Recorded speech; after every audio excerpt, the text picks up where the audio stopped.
가끔 하나님은 우리에게 경고의 메시지를 주실 때가 있고요.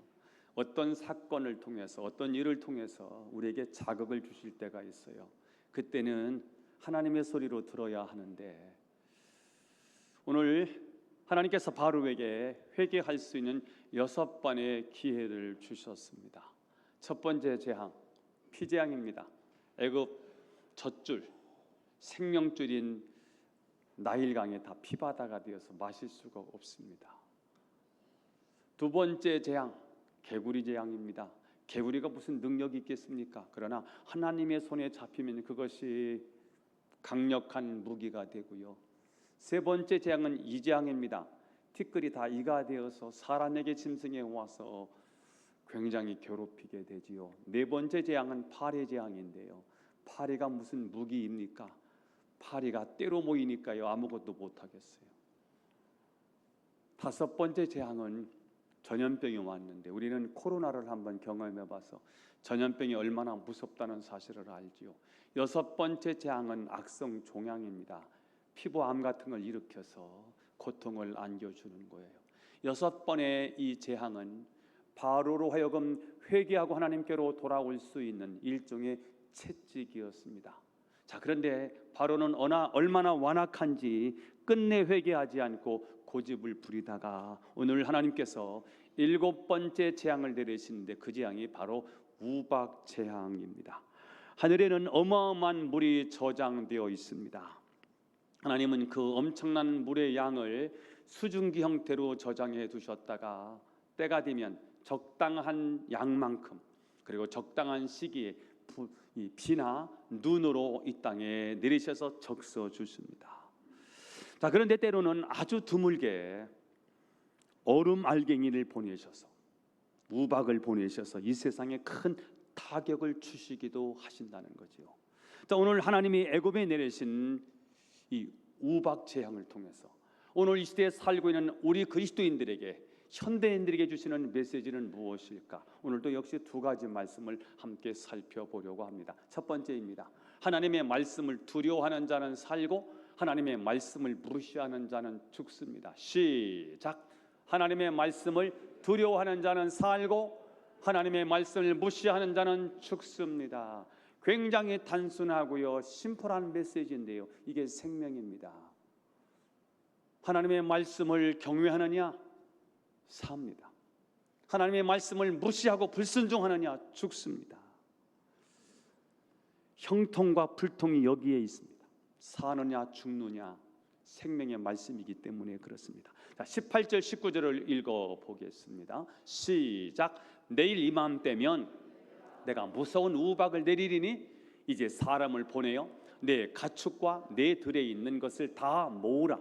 사람이나 짐승이나 무릇 들에 있어서 집에 돌아오지 않는 것들에게는 우박이 그 위에 내리리니 그것들이 죽으리라 하셨다 하라 하시니라. 하나님은 재앙을 선포하시면서 들에 있는 가축들을 다 집으로 대피시키라고 말씀하셨습니다. 다시 말하면 재앙을 선포하시면서도요, 피할 길을 내셨습니다. 이때 애굽 사람들의 이 반응이 두 가지로 나오는데요, 20절 21절에 나와 있어요. 시작. 바로의 신하 중에 여호와의 말씀을 두려워하는 자들은 그 종들과 가축을 집으로 피하여 들였으나 여호와의 말씀을 마음에 두지 아니하는 사람은 그의 종들과 가축을 들에 그대로 두었더라.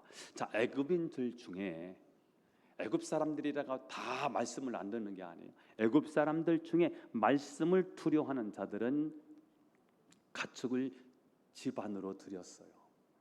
다시 말하면 이제 애굽인들 중에서도 하나님의 말씀의 능력을 믿는 사람들이 생긴 것입니다.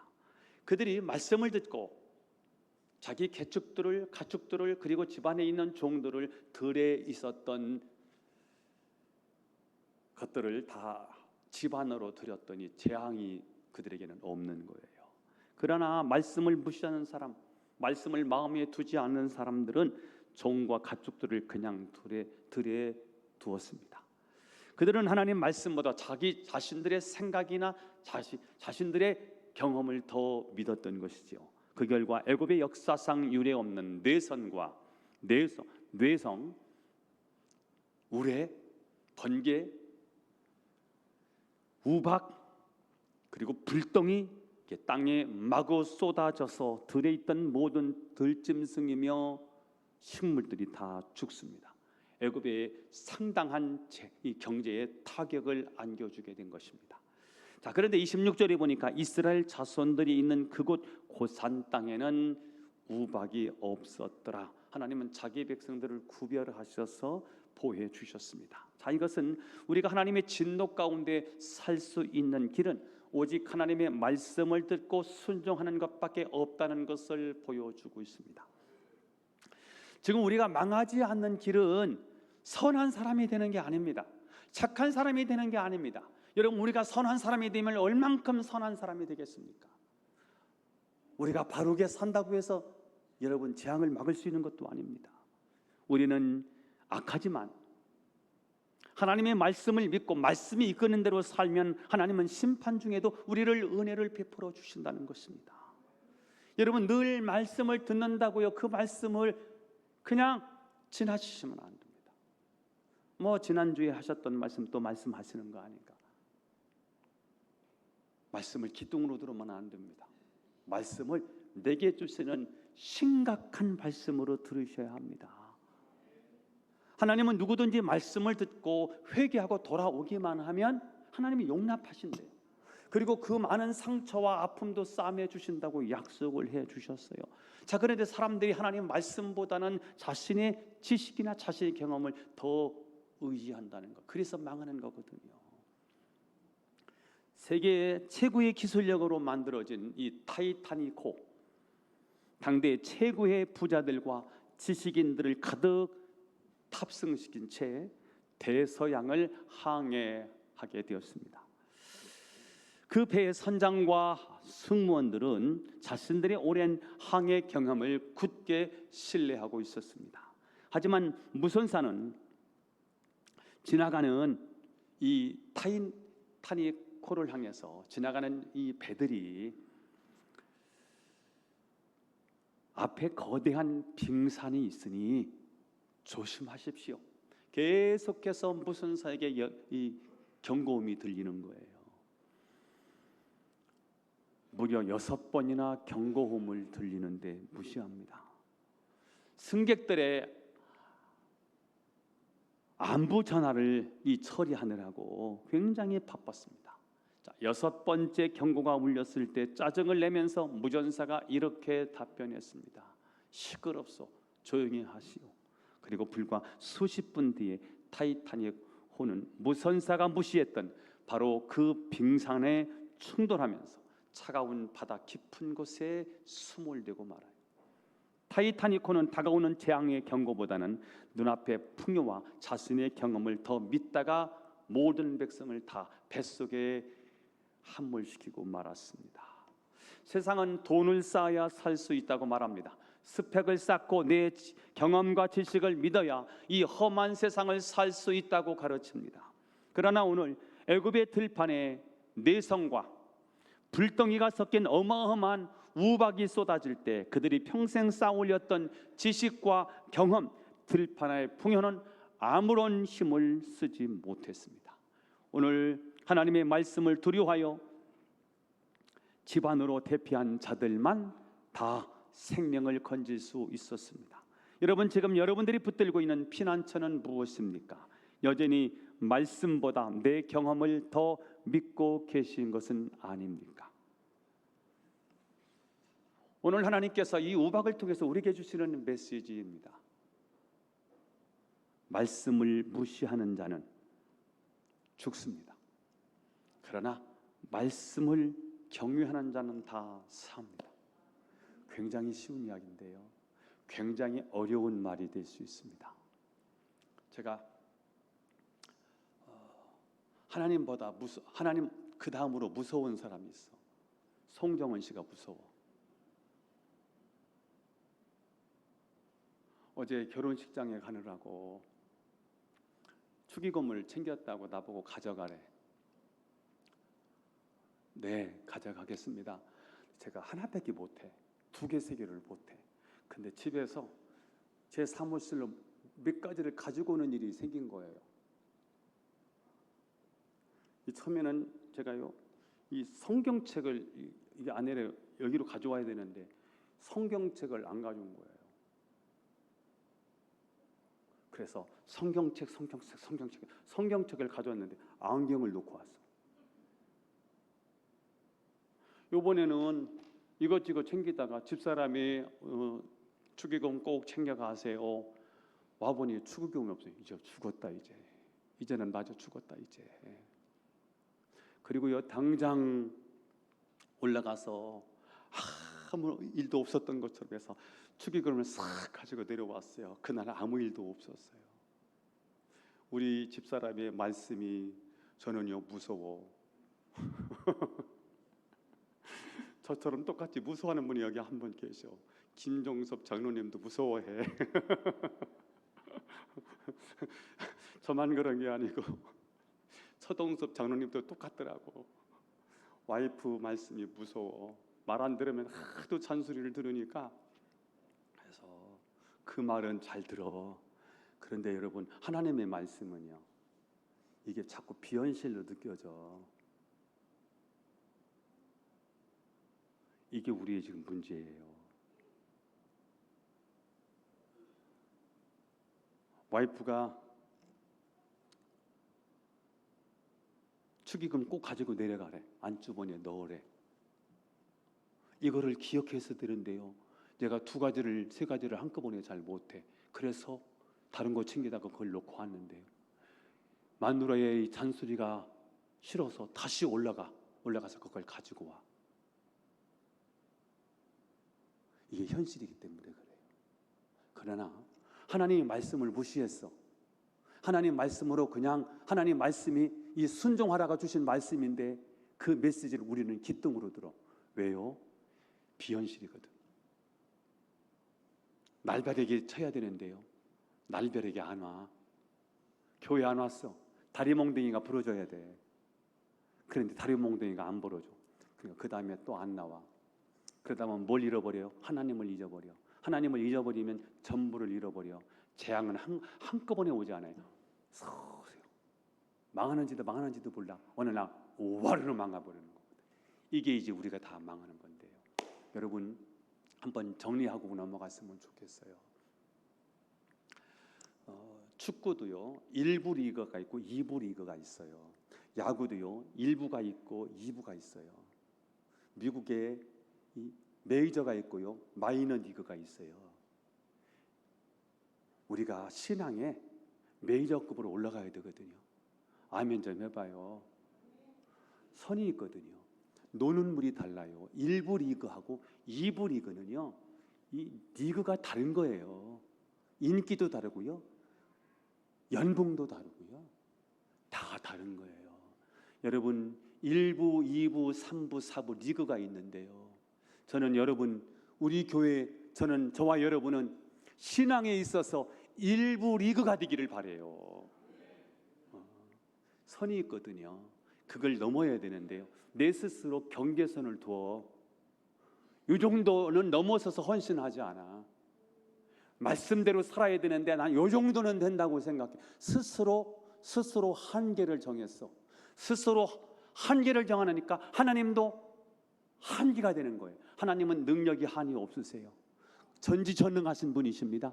그 하나님을 내가 스스로 제한해 버리는 거예요. 무엇으로? 내 의식으로, 내 머리로 하나님의 말씀을 제한해 버려요. 여러분, 말씀을 무시하면 죽어요. 말씀을 경외하면 살아요. 이게 말씀입니다. 오늘 다른 얘기가 필요 없어요. 여러분, 하나님의 말씀을 무시할 것입니까? 하나님의 말씀을 경외할 것입니까? 저는 여러분 모두가 하나님의 말씀을 경외하는 자가 되기를 바랍니다. 두 번째 얘기를 하려고 해요. 재앙만 두려워하는 가짜 회개를 멈추라 이거예요. 재앙이 닥치면, 어려운 문제가 닥치면은요, 무릎을 꿇고 하나님 살려주세요. 거의 가짜 회개가 많아. 가짜 재앙만 두려워하는 거예요. 고통만 두려워하는 거예요. 문제만 아파하는 거예요. 그러다가 문제가 사라지면 다시 돌아와. 자, 재앙만 두려워하는 가짜 회개를 멈추고 오직 하나님을 경외하는 자가 될 때 살 길이 열리는 줄 믿습니다. 여러분 스스로 한번 해보겠습니다. 시작.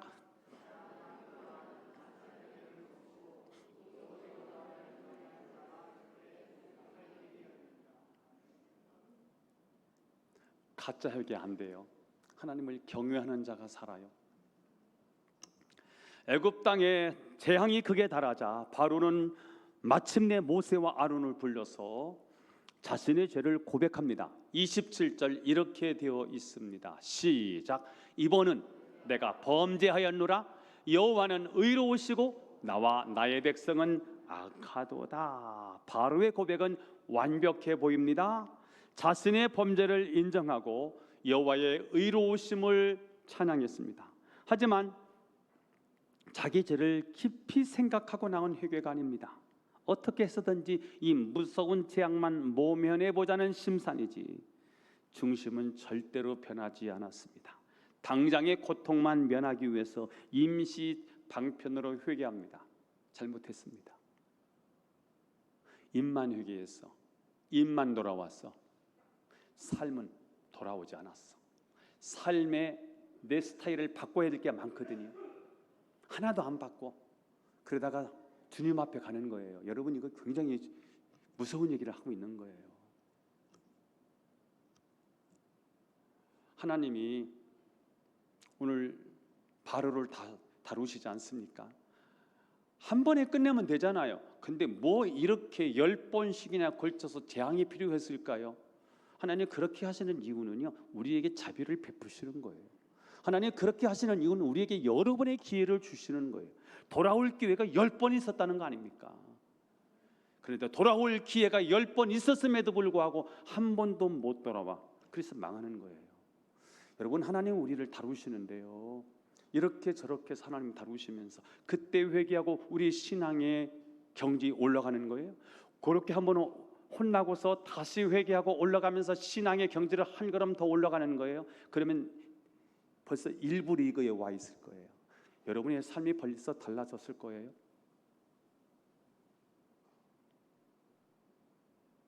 항상 명심하고요, 하나님이 지금 나를 다루고 계시는구나 이렇게 생각하시면서 그런 일이 있을 때 제깍제깍 돌아오셔야 되는 거지요. 자, 근데 모세는 이 바로가 거짓 회개라는 사실을 이미 알고 있었어요. 30절을 읽어보겠어요. 시작. 그러나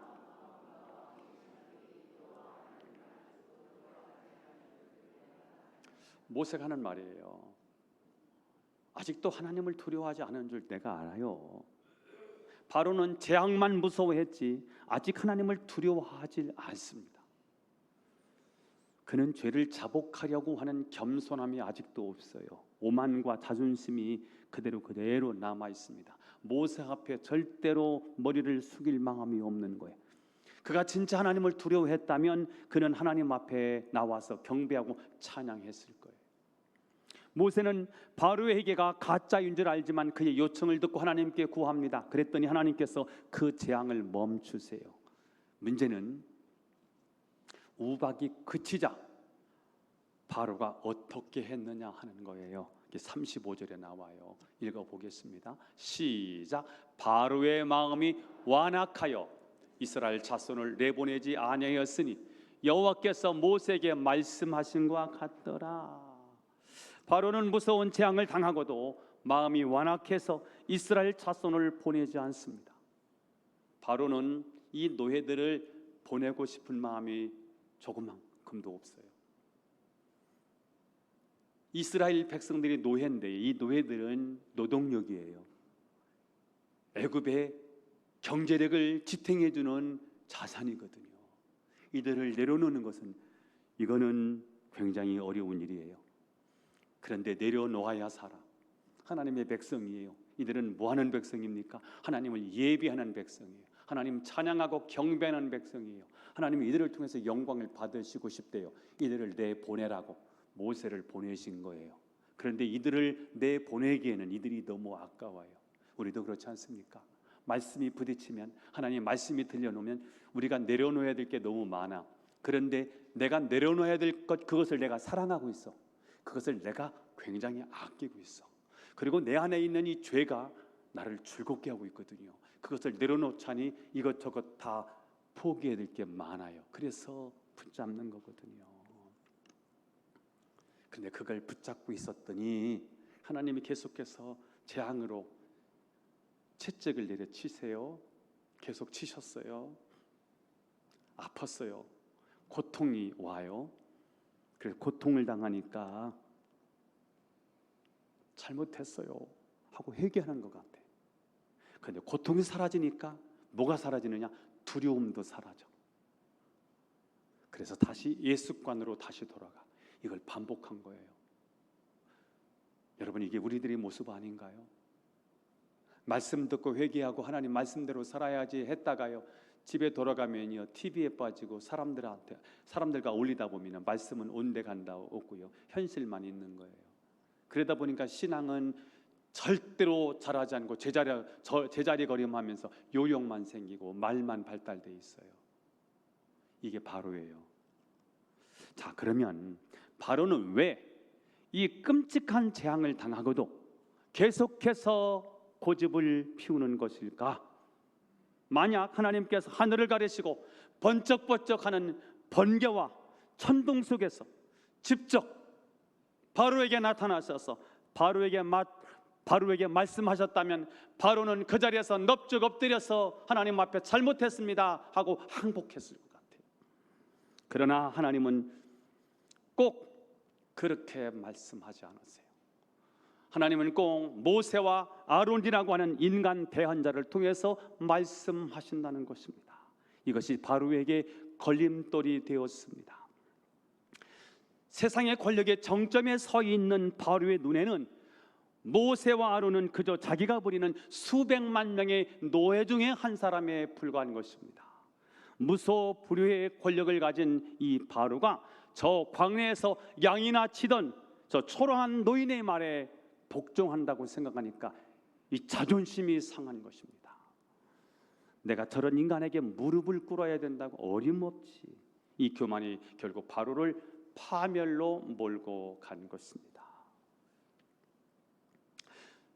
그런데 여러분, 하나님이 직접 오셔서 말씀하시는 그 음성을 듣고 싶나요? 감당할 수 없을 거요. 하나님이 직접 하나님의 모습으로 오셔서 말씀하시면 그 거룩함과 영광의 무게를 과연 누가 감당할 수 있을까요?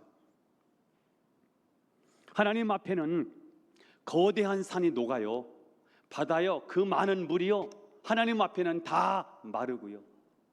그 단단한 견고한 바위 있지요, 그 견고한 바위도요 하나님 앞엔 산산조각이 난다는 거예요. 성경의 말씀이 그렇게 되어 있어요. 죄인인 우리가 감히 하나님 앞에, 그 영광스러운 하나님 앞에 우리가 감히 설 수 있을까요? 사울이 예수 믿는 사람들을 핍박하는데요, 다메섹에 가다가 예수 믿는 사람들이 다메섹에 모여 있다는 소식을 듣고 영장 발부를 받아서 다메섹으로 가다가 그가 강한 빛과 함께 주님을 만나요. 주님이 영광스러운 빛을 보여준 것도 아니야. 살짝 그 영광을 빛으로 보여주셨을 뿐이에요. 근데 눈이 멀어. 하나님은 도대체 얼마나 뜨거운 분일까? 하나님은 그 영광이 얼마나 밝으신 분일까? 우리가 태양이 밝아서 눈이 부셔서 태양을 쳐다볼 수가 없어요. 그런데 태양보다 더 밝은 그 하나님이, 그 하나님의 모습으로 이 세상에 우리를 만나시러 오셔요? 그분이 우리에게 말씀하시러 오세요? 감당할 수 있겠어요? 실제로 하나님이 이스라엘 백성들에게 말씀을 한번 들려주셔 봤거든요. 이스라엘 백성들이 감당할 수가 없었어요. 출애굽기 19장 20장 넘어가면은요, 시내산에서 하나님이 이제 말씀하시려고 준비하시는데요, 막 진동이 일어나고요, 막 지축이 흔들리고요, 그 시내산이 붉게 물들고요, 천둥벼락이 치면서, 그러면서 하나님의 음성이 이스라엘 백성들에게 이스라엘 백성아 하고 하나님의 음성이 들리는데요, 그들이요 엎드려서 귀를 막고요 들을 수가 없었어요. 지청이 떠나가는 줄 알았어요. 기 머는 줄 알았어요. 그래서 이스라엘 백성들이요, 하나님의 말씀을 직접 듣고 나니까 그 말씀을 직접 그들이 감당할 수가 없었어요. 그래서 이스라엘 백성들이 모세를 향해서 뭐라고 말하는지 아십니까? 당신은 하나님을 만난 사람 아닙니까? 당신은 영적 체험을 한 사람 아닙니까? 당신은 하나님을 대면해서 하나님을 안 사람 아닙니까? 우리는 하나님의 음성을 도저히 들을 수 없으니 하나님이 우리에게 주시기를 원하시는 그 말씀을 당신을 통해서 듣고 싶습니다. 이 당신이 하나님 말씀을 가져오시고 당신이 말씀하시면 우리가 그 음성을 듣겠습니다. 이렇게 되는 거예요. 그래서 하나님은 우리가 감당할 수 있도록 철저하게 자신을 낮추셔서 우리와 똑같은 육체의 옷을 입혀서 예수님을 이 땅에 보내주신 줄로 믿습니다. 그분이 예루살렘으로 오시면, 예루살렘에는 엘리트들이 살고 있지요. 강남에만 오시면 강남 사람들이요, 돈 많은 사람들, 힘 있는 사람, 권력 있는 사람, 많이 배운 사람들, 그 사람만 구원받고 말아요. 그래서 모두에게 구원자가 되기 위해서 그분은 베들레헴에 나세요. 목자들이 천한 직업이었거든요. 목자들도 올 수 있도록, 농부들도 올 수 있도록 거기로 오시는 거예요. 그분은 왕궁에서 오셔야죠. 왕궁. 왜요? 만왕의 왕이니까, 왕 중의 왕이니까 왕궁에 오셔야 맞아요. 그 당시에 애굽의 왕자로 태어나야 맞는 거죠. 그런데 그분은 외양간이죠. 양우리죠. 그분이 누시기로 말하면은요, 금침대에 누우셔야 되는 거 아닙니까? 왕궁의 그 구유에 누우셔야, 요람에 누우셔야 되는 거 아닙니까? 그런데 그분은 구유에 누우신다는 거 아니에요. 왜 그렇게 하셨을까요? 우리를 만날 수 있도록 하시려는 하나님의 눈물겨운 배려였다는 거죠. 지금도 하나님은 하늘의 천사가 아니고요, 우리와 똑같이 연약하고 허물 많고 문제투성이인, 부족한 투성인 인간 설교자를 택하셔서 당신의 거룩한 말씀을 선포하게 하신다는 것입니다. 이 세상에 그 어떤 설교자도 하나님의 말씀을 선포하기에 완벽하거나 적합한 사람은 단 한 사람도 없습니다.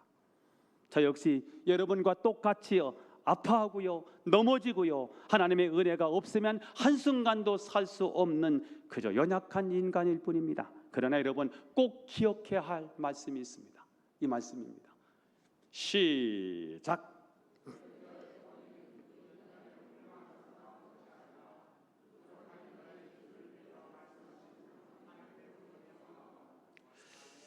다시 한번 읽어보면 좋을 것 같아요. 이거 진짜 굉장히 중요한데, 이거 누가 말했냐면요, 가장 먼저는 이 종교 개혁자들이 이 말을 했고요, 그리고 존 켈빈이 말하고요, 현대 신학자 이 칼바르트가 이 말을 했거든요. 이거 현대 그리스도인들이 굉장히 중요한 말인데 이걸 놓치면 은혜가 없어요. 홍광패가 훌륭해서 이 자리에 쓴 게 아니고요, 인격이 훌륭해서 이 자리에 서서 말씀을 증거한 게 아니고요, 제 입에 하나님의 권위가 있다고 믿는 거예요. 그래야 하나님의 말씀이 들려져요. 그래야 하나님의 음성이 들려져요. 시작. 설교자의 권위는 그 인간의 훌륭함에서 나오는 것이 아니라 부족한 인간의 입술을 빌려 말씀하시는 하나님의 권위에서 나온다. 인간의 훌륭함에서 나오지 않아. 부족한 인간의 입술을 빌려 말씀하시는 하나님의 권위에서 나온다. 꼭 기억하셨으면 좋겠어요. 저를 위해서 드리는 말씀이 아니고 여러분을 위해서 드리는 말씀이에요. 아멘. 여러분들이 은혜를 받아야 되거든. 많은 사람들이 실패하는 지점이 바로 여기에 있습니다. 설교자의 인간적인 약점, 초라한 모습, 나보다 나을 것이 없는 평범한 모습을 보면서 에이 뭐 저 사람도 뭐 우리가 똑같은 사람인데 뭐 꼭 저 사람 말을 들어야 되나? 그래서 하나님의 말씀을 가볍게 여기게 되는 거예요. 여기서 실패하는 거예요. 여기서 다 넘어지는 거예요. 나는 서울대 나왔는데 모건대학 나온 사람 말을 내가 꼭 들어야 돼? 이렇게 되는 거죠. 나는 사회적인 지위가 이렇게 있는데 꼭 개척교회 목사님인데 저 말씀을 내가 듣고 신앙생활을 해야 돼? 굉장히 건방진 거지요. 굉장히 교만한 거지요. 어디서 넘어졌을까요? 여기서 다 넘어졌어요. 그러니까 여러분들이 그걸 인정하시지 않으면, 모세를 인정하고 아론을 인정하지 않으면 모세는요, 바로는 그 말을 들을 수가 없는 거예요. 하나님의 사자다, 하나님의 보내신 종이다, 하나님의 말씀이다. 하나님이 직접 말씀하시기를 원하시는데 직접 말씀하시면 우리가 다치고 우리가 다 상처를 받으니까 하나님이 당신의 대언자를 보내서 하나님의 말씀을 대언하시는구나. 아멘 좀 해봐요. 그렇게 여러분 산다니까요. 이게 안 되면 오늘 하나님 목사님 잘 준비했는가 보네. 이렇게 되면 먹을 양식이 하나도 없어요. 사실은 설교하기 전에 성경 읽다가 은혜 받고 끝나는 사람도 많아요. 성경이 하나님의 말씀이구나, 하나님의 말씀을 듣고 하나님 말씀이라고 믿고 그냥 그 말씀 성경 봉독할 때 그 말씀을 통해서 은혜 받고 아멘으로 끝나는 사람이 많다고요. 그 사람은 누구예요? 성경책이 하나님의 말씀이라고 믿는 거예요. 우리에게 그런 믿음이 있었으면 좋겠어요. 아멘.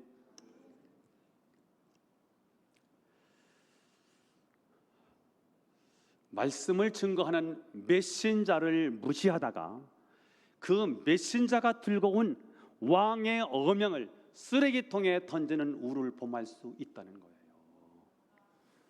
그것이 바로 왕이 걸어왔던 무지하고 완악한 멸망의 길이라는 사실을 저는 여러분들이 꼭 기억하실 수 있기를 축원합니다. 여러분, 강단에서 선포되는 말씀이 사람의 말이 아니라 나에게 주시는 하나님의 음성으로 들려지기를 축원합니다. 그럴 때 비로소 은혜의 문이 열리고 하늘 문이 열리게 되는 것입니다. 설교제의 허물이 보일 때 어떻게 하면 좋을까요? 심판의 자리에 앉지 마세요. 비난의 자리에 앉지 마세요. 오히려 저 입술을 하나님의 영광이 선포되도록 여러분이 기도하셔야 되는 거예요.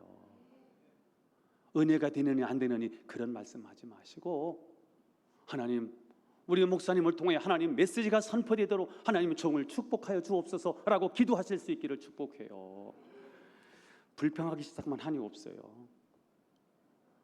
나는 저 교회에서 훌륭한 목사님의 설교가 선포되기 때문에 그 교회인들이 비난이 없는 줄 알았어요. 그렇지 않더라고요. 비난하는 것들은 항상 비난하더라고요. 이 강단에 누가 서든 하나님의 말씀을 선포한다고 믿을 때 별것도 아닌 말씀이 별거의 말씀이 들려진다니까요. 그렇게 되기를 축복해요. 우리가 설교자 뒤에 계신 살아계신 하나님을 바라볼 때 우리는 이 시대의 우박재앙 속에서도 곧센 땅같이 구별되는 은혜를 누리게 될 줄로 믿습니다. 말씀을 정리하겠습니다. 찬양사역자들 앞으로 나와주시기를 바라고요. 오늘 하나님 우리에게 주시는 메시지는 두 가지였습니다. 하나는 하나님의 말씀을 그저 일상의 잔소리로 여겨서 무시하다가 재앙을 자초한 바로가 되지 말고 내 생각과 자존심을 다 내려놓고 피난처 되시는 예수님 품으로 나가서 하나님의 보호하심을 받자는 얘기고요. 두 번째 얘기는 주의 종을 통해서 증거되는 설교를 사람의 말이 아닌 하나님의 어명으로 듣자는 거예요.